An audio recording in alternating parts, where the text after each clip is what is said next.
everybody. All right, another project I want to do is replace this light.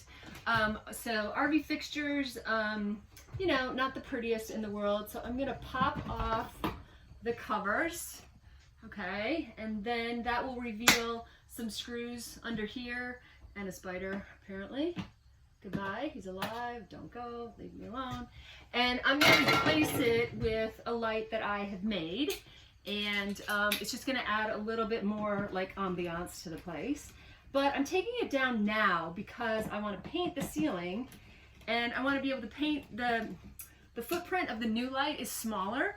So I want to make sure that I'm able to get underneath here and paint the area so that I don't get stuck and have to deal with this large oval shape, right? So again, just popping off these covers. They actually pop right off. I'm not trying to save them, so I'm not being overly nice to them. And just unscrew them. So the thing to remember about RV lighting is, you know, it works in terms of like how it's wired. It works pretty much like, you know, regular lighting. The only thing is it's 12 volt. So lower voltage in these bulbs here. And so you want to make sure that you can use any fixture, but the light bulb itself can only be 12 volts. Oh, more screws. Can only be 12 volts. So I got my light on Amazon, or my bulb, I should say, on Amazon. It's an Edison bulb, which you will see. And it is only 12 volts. So here we go, last screws, helps to take them all out.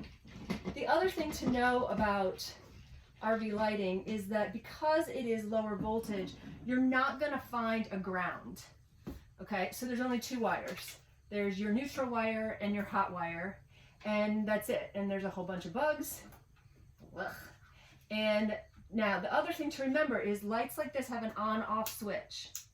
Okay, so you've got to remember that you need whatever fixture you put back up here has to have a switch on it. And there are some great tutorials and ways to add a switch if it doesn't have one. I just went and found things with switches because it's making my life easier. So these are attached in a way that I'm going to cut them. And in addition, there are so many bugs that I just want to be careful, and I don't want it to rain dead bug carcass. So stay tuned for the new light.